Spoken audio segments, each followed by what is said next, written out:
அனைவருக்கும் வணக்கம். சாட்டை துரைமுருகனை தாக்க முயற்சி செய்த ஒரு திமுக உடன்பிறப்பு அப்படின்னு சொல்லிதான் ஒரு காணொலி பரவிட்டு இருந்துச்சு. நம்ம ஏதோ அந்த பகுதியில் இருக்கக்கூடிய திமுகவின் கிளை தொண்டர் யாரோ ஆவேசப்பட்டு சாட்டை துரைமுருகனை தாக்க வந்துட்டாங்க. இது ஒரு பெரிய விஷயமா எடுத்துக்கிட்டுலாம் பேச வேண்டியது இல்லை அப்படின்னு தான் நினைச்சுக்கிட்டு இருந்தோம். ஆனா அந்த தாக்க முயற்சி செய்தார் பாரு ஒரு நபர், அவர் யாருன்னு நல்லா உத்து பார்க்கும்போது தான் தெரியுது. பார்த்த உடனே தெரியறதுக்கு அவர் பெரிய இது கிடையாது, பார்த்த உடனே எல்லாம் தெரியக்கூடிய ஆள்கள் கிடையாது. இந்த ஊடகத்துல உட்காந்துட்டு பிழைப்பு நடத்துறதுக்காக நான் வீரப்பன் கூட இருந்தேன், வீரப்பனுக்கு நான் தான் சமைச்சு கொடுத்தேன், வீரப்பனுக்கு முள்ளமன்றி கறியே பிடிக்காது, ஆனா நான் சமைச்சா சாப்பிடுவாரு, ஏன்னா நான் சக்கரை போட்டு சமைப்பேன், வீரப்பன் கூட இருக்கும்போது காட்டுல புகையே வராத அளவுக்கு சமைக்கக்கூடிய வல்லமை படைத்தவன் நான் அப்படின்னு சொல்லி எல்லாரும் பேசிக்குவாங்க. மிகப்பெரிய சமையலில் கை தேர்ந்தவர் அந்த முகில் என்கிற அந்த நபர். அவர் சமைக்க ஆரம்பிச்சாருன்னா எல்லாரு வாயிலையும் எச்சுதான் வரும். எதுக்கு? அவர் மூஞ்சிலேயே காரி துப்பதான்.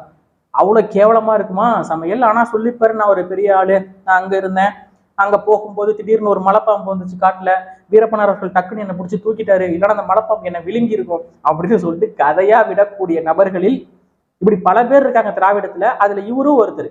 இன்னைக்கு சமூக வலைதளங்கள்ல எழுதுறாங்க, இந்த முகில் சாட்டை துரைமுருகனை அடிக்க முயற்சி செய்தார், அவர் என்ன சரக்கு குடிச்சிருந்தாரு, அவருக்கு எப்படி இவ்வளவு தைரியம் வந்துச்சு, அவரு குடிச்ச அதே சரக்கு எனக்கும் வேணும், அவருக்கு அந்த தைரியம் எனக்கும் வரணும் அப்படின்னு சொல்லி பல்வேறு நபர்கள் எழுதிக்கிட்டு இருக்காங்க. அவருக்கு சரக்கு குடிச்சதுனால வீரம் அல்ல, அவர் நேரடியாக வீரப்பனார் அவர்களிடம் சண்டை பயிற்சி மேற்கொண்டிருக்கிறார். அந்த சண்டை பயிற்சி தான் இன்னைக்கு வந்து சாட்டை துரைமுருகன்ட்ட காட்டியிருக்காரு.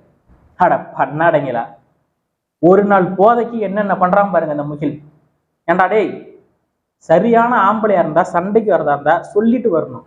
சும்மா கூட்டத்துல சுத்தி கேமரா இருக்கு அப்படியே அலம்பல் பண்றது, இந்த குடிகார பயிலெல்லாம் ஊர்ல பண்ணுவானுங்கல்ல, அடுத்த நாள் காலைல தான் தெரியும், கொஞ்சம் அவசரப்பட்டுமோ தலைவலியில உட்காந்துருப்பானுங்க, தேவையில்லாத பிரச்சனை பண்ணிட்டோமோ அப்படின்னு.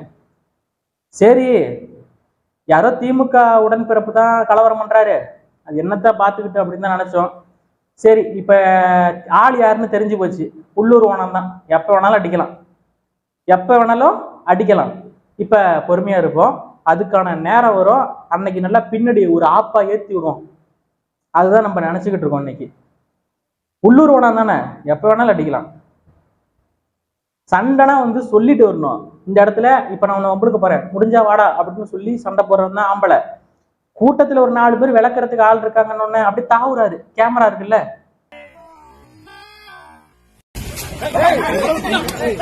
அடங்கொம்மால ஒரு குத்து குத்துனா தாங்குவியா? நான் வெளிப்படையாக பேசுறேன். சண்டைனா நேருக்கு நேரா ஒத்தைக்கு ஒத்த நிக்கணும். விளக்குறதுக்கு ஆள் இருக்கு, நம்ம கையை ஓங்கன்னா டக்குன்னு பிடிச்சிருவாங்க, அப்படியே கேமரால பிடிச்சிருவாங்க, வீடியோ எடுத்துருவாங்க, அப்படியே வைரலாகவும், அதை வச்சு நம்ம பிழைப்பு நடத்தலாம் அப்படிங்கிற ஒரு எண்ணத்துல வர பார்த்தியா? உண்மையாவே சொல்றேன், இந்த மாதிரி நபர்களை எல்லாம் அரசு நடவடிக்கை எடுத்து கைது பண்ணல அப்படின்னா நிச்சயமா முகில் ஒரு நாள் இதே நாம் தமிழர் கட்சி இளைஞர்களால் தாக்கப்படுவார். அது நானா கூட இருக்கலாம், இல்லை எங்கேயாவது எவனாவது பார்த்தானா டக்குன்னு கல் எடுத்து மண்டையை சொட்ட மண்டையை பேக்கிறதுக்கு கூட வாய்ப்பு இருக்கு. அப்புறம் நீ அடிக்க கை ஓங்கும் போது அதை பார்த்துக்கிட்டு அமைதியா இருக்கக்கூடிய இளைஞர்கள் நாங்க கிடையாது. அடிச்சா உன் மண்டையை உடைச்சா வழக்கு தான் வரும், அந்த வழக்கு எத்தனை நாள் போகும், அது எத்தனை நாள்ல பெயில் கிடைக்கும்னு எங்களுக்கு தெரியும். உன்னைய மண்டையை உடைக்கிறது பெரிய விஷயமே கிடையாது முகில், அதை முதல்ல புரிஞ்சுக்கோ. நீ சும்மா அப்படி இப்படி ஓங்கிட்டு வரலாம், உன்னைய பத்திலாம் இந்த இடத்துல பேசி இவ்வளவு பெரிய சவால் விட வேண்டிய அவசியம் எல்லாம் இல்லவே இல்லை. உனக்கு என்ன வேணும்? ஊடகத்துல உட்காந்து பேசணும், இப்ப நீ வைரல் ஆகணும், அதை வச்சு திமுக இந்த சுபவீர பாண்டியன் பேசி ஒரு அமௌண்ட் பல்கா வாங்கணும், வாங்கிக்கிட்டு பொண்டாட்டி பிள்ளைங்களோட வீட்டுல உட்காந்து நல்லா தின்னு கொழுக்கணும், அதானே உனக்கு ஆசை? வேற ஏதாவது உனக்கு கொள்கை, கோட்பாடு, லட்சியங்கள் ஏதாவது இருக்கா? வீரப்பனாரோடு நான் அங்க இருந்தேன், இங்க இருந்தேன், வீரப்பனாரோடு உண்மையாகவே இருந்த துப்பாக்கி சுத்தன் இன்னும் உயிரோட தான் இருக்காரு. அவருக்கு தெரியாதது ஒண்ணும் இல்லை, 2 வருடம் வீரப்பனாருடைய பயணிச்சிருக்காரு. அவரு கூட இவ்வளவு கதை விட்டது இல்லை, முழுக்க முழுக்க உண்மையை மட்டும்தான் பேசுவாரு. வீரப்பனார் அவர்களுக்கு பிடிச்ச ஒரு கறினா அது முஸ்கோந்தி கறி தான், ஆனா நீ சமைச்சு கொடுத்த முள்ளமன்றி கறி தான் அவருக்கு பிடிக்கும்னு நீ கதையா விட்டுக்கிட்டு இருக்கியே. சத்தியமா சொல்றேன், ஏற்புடையதல்ல.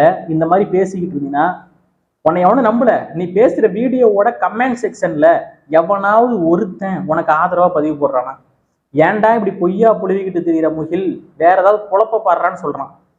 அதையும் மீறி நீ பேசிக்கிட்டே இருக்கணும், நீ எவ்வளவு பெரிய மானகட்ட வேலை இருப்ப. இப்ப நான் ஒரு வீடியோ போடுறேன், என்ன நீ பேசுறது தப்பு, எல்லாருமே ஒரு கமெண்ட் கூட எனக்கு ஆதரவா வரல அப்படின்னா நான் தொடர்ச்சியா அதை பேசுவேன். என்னதான்டா நான் உங்களுக்கு சரியா பேசணும் அப்படின்னு சொல்லிட்டு நான் மக்களுக்கு தேவையானதை சரியானதை பேசுவேன். இன்னைக்கு எனக்கு ஆதரவாகத்தான் அத்தனை கமெண்ட்டும் வரும். ஏதோ ஒருத்தர் 2 பேர் எனக்கு எதிராக கமெண்ட் பண்ணுவாங்க. ஆனா நீ பேசுற வீடியோல ஒரு கமெண்ட் கூட உனக்கு ஆதரவா வரலையே, அப்படின்னா நீ யாருன்னு முதல்ல நீ புரிஞ்சுக்கோ. உன்னை எவனுங்க நம்பல. நீ பேசுறது எதையும் சரின்னு நம்பக்கூடிய கூட்டங்க எதுவுமே ஒரு கூட்டம் கூட கிடையாது. ஆரம்பத்துல நம்பிக்கிட்டு இருந்தாங்க, எல்லாமே சரி ஓகே இருக்கலாம் அப்படின்னு சொல்லி நம்பிக்கிட்டு இருந்தாங்க. ஆனா நீ பேச ஆரம்பிச்ச பாரு, அங்க மலைப்பாம்பு கடந்தது, வீரப்பனார் என்ன பிடிச்சி டக்குன்னு தூக்கிட்டாரு, இல்லைன்னா அந்த மலைப்பாம்பு விழுங்கி இருக்கும் அப்படின்லாம் சொல்லி பேசின பாரு. எப்பப்பப்பப்பா, எவ்வளவு பெரிய அதிசயங்கள், எப்படிப்பட்ட வரிகள் இதெல்லாம். வரலாற்றுல தஞ்சாவூர் கல்வெட்டுல பொறிக்கப்பட வேண்டிய வரிகளை எல்லாம் பேசிக்கிட்டு இருக்க ஊடகங்கள்ல உட்கார்ந்துக்கிட்டு இன்னைக்கு எவன் சொல்லி ஒண்ணு அனுப்பிவிட்டான்னு தெரியல, ஒரு குவார்டர் கொடுத்துட்டானுங்க, அடிச்சுட்டு போதையில கையை வாங்குற. திடீர்னு ஒருத்தன் வேணா இடுப்புல கத்திய வச்சிருந்து எடுத்து இடுப்புல வெளா எலும்புல குத்தி விட்டு இருந்தானா என்ன பண்ணிருப்ப? டக்குன்னு கோபத்துல ஏதோ ஒண்ணு செய்யறாங்க. அங்க ஏற்கனவே 50 உயிர்கள் போய் அங்க கலவரமா தான் கிடக்கு, எல்லாரும் அழுகுறல்ல இருக்காங்க. இதுல நீ வேற பர்ஃபார்மன்ஸ் காட்டுறியோ? அங்க என்ன அப்படியே என்ன அவுத்து போட்டு ஆடுது, அங்க அப்படியே அப்படியே எல்லா கேமராவும் ஃபோக்கஸ் பண்ணணுமா? என்ன என்ன நினைச்சிட்டு பண்ணிட்டு இருக்க முகிலே? இதெல்லாம் நல்லதுக்கு இல்ல. அரசியல் நாகரிகம் முதல்ல உனக்கு தெரியணும். அந்த நாகரிகமே இல்லாம உட்கார்ந்து ஊடகங்கள்ல பேசிக்கிட்டு இருக்க. உன்னைய மாதிரி பல நபர்கள் பேசிக்கிட்டு தான் இருக்கான். அதெல்லாம் நம்ம கடந்து போயிட்டு இருக்கோம். ஆனா கை ஓங்குற அளவுக்கு போயிருக்கு பாத்தியா? என்ன சரக்கு குடிச்சேன்னு தெரியல. நான் நினைக்கிறேன் மென்ஸ் கிளப்னு. அந்த மென்ஸ் கிளப் சரக்கை தான் நீங்க எல்லாரும் கேட்டுக்கிட்டு இருக்காங்க. முகில் அடிச்சு அதே சரக்கு எனக்கு வேணும்னு. அங்க எல்லாரும் கஷ்டத்துல இருக்காங்க, அழுதுகிட்டு இருக்காங்க. அங்க ஒரு பெரிய புரட்சி பண்றாராம். புரட்சி பண்றதா இருந்ததுன்னா சாராயம் காய்ச்ச விட்டாலும் அங்க போய் காவல்துறை, அங்க போய் கேளு. மாவட்ட ஆட்சியர் போய் சொன்னால அங்க போய் கேளு. அங்க போய் கைவோங்க. அங்க தூக்கி வச்சு லாடம் கட்டினா அப்ப தெரியும் உனக்கு. நாம் தமிழர் கட்சியில இருக்கக்கூடிய பொறுப்பாளர்கள், தொண்டர்கள், இவர்கள் எல்லாம் ஜனநாயக முறைப்படி சட்டம் ஒழுங்கு சீர்கிடக்கூடாது அப்படின்னு நினைக்கிறதுனாலதான் இந்த முகில் மாதிரியான ஆட்கள் எல்லாம் துள்றது. சில இடங்கள்ல இந்த ஜனநாயக முறை சட்டம் ஒழுங்கு சீர்கெட்ட கெட்டுட்டு போகுது. அதாவது ஒருத்தன் அடிக்க வரான் அப்படின்னு சொல்லி அந்த இடத்துல விட்டுட்டு வரக்கூடாது. இப்ப நான் எடுத்துக்காட்டுக்கு ஒண்ணு சொல்றேன். இதே வட மாவட்டங்கள்ல பாட்டாளி மக்கள் கட்சி இருக்கு. பாட்டாளி மக்கள் கட்சியில இருக்கக்கூடிய ஒரு மாவட்ட செயலாளர், ஒரு ஒன்றிய செயலாளர் மீது இப்படி ஒருத்தன் கை ஓங்கியிருந்தான் அப்படின்னா அவனை என்ன திரும்ப பண்ணிருப்பாங்க எனக்கு தெரியும். நானும் வட மாவட்டத்துல இருக்கேன், அரியலூர் மாவட்டம் தான் நானு. அங்க என்ன நடக்கும்னு தெரியும். இந்த மாதிரி ஒரு முகில் மாதிரியான ஒரு ஆட்கள் பாட்டாளி மக்கள் கட்சியில் இருக்கக்கூடிய ஒரு மாவட்ட செயலாளர் மேலேயோ ஒரு ஒன்றிய செயலாளர் மீதோ கை ஓங்கியிருந்தானா அவன் கையை முறிச்சுதான் அனுப்பியிருப்பானுங்க. நானும் அங்க இருந்ததுனால சொல்றேன், அந்த மாதிரி இருந்ததுனால நான் சொல்றேன். அவன் போவே முடியாது. ஆனா நாம் தமிழர் கட்சி கருத்தியலா மட்டும்தான் மோதுது. நாம் தமிழர் கட்சி இந்த மாதிரி சட்டம் ஒழுங்கு சீர்கடக்கூடிய பிரச்சனைகள் எல்லாம் செய்யாது. அன்னைக்கு இந்த இடத்துல சாட்டை துரைமுருகன் அவர்களுடைய ஆதரவாளர்கள் தான் அதிகப்படியான நபர்கள் இருக்காங்க. நினைச்சிருந்தா முகில போட்டு பொலன்னு பொழந்திருக்க முடியும். ஆனா ஒரே ஒரு அரை மட்டும் விட்டு ஓடுறானே அப்படின்னு சொல்லி அனுப்பிவிட்டாங்க. அப்புறம் பிடிச்சிக்கிட்டாங்க. ஏன்னா அங்க ஏற்கனவே அங்க நிறைய உயிர்கள் போய் மக்களின் ஒப்பாரி ஓலங்கள் கேட்டுக்கிட்டு இருக்கு. அங்க இது ஒரு பிரச்சனையா? ஏற்கனவே காவல்துறை அங்கங்க நின்று பாதுகாப்பு கொடுத்துக்கிட்டு இருக்காங்க. அப்ப இதுக்கு ஒரு பாதுகாப்பு காவல்துறைக்கு தேவையில்லாத வேலை, சட்டம் ஒழுங்கு சீர்கிடும் தேவையில்லாத வேலைங்க. இதெல்லாம் ஒரு குடிகார பண்ற வேலை. ஒரு டெத்னா அங்க ஒரு குடிகாரன் பிரச்சனை பண்ணுவான். ஒரு கல்யாண வீட்டுனா அங்க ஒரு குடிகார பிரச்சனை பண்ணுவான்.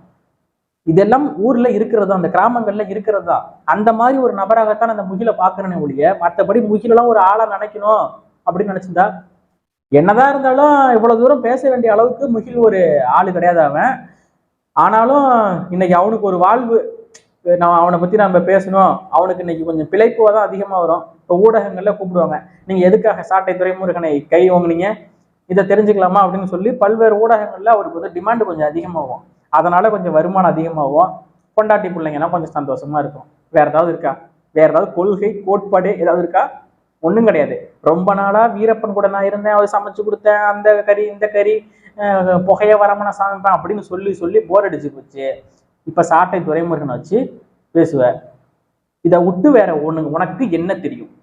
நீ என்ன கொள்கை கோட்பாடுல இருக்க? உன்னால மக்களுக்கு இப்ப என்ன நல்லது நடக்க போகுது? உன்னை எல்லாரும் பார்த்து கேவலமா கமெண்ட்ல சொல்றாங்களே, அதை பத்தி உன்னுடைய கருத்து என்ன? ஒன்றும் கிடையாது, ஒரு இளவும் கிடையாது. பிழைப்புவாதம் பிழைப்புவாதம் பிழைப்புவாதம், இதை விட்டா ஒன்றும் கிடையாது.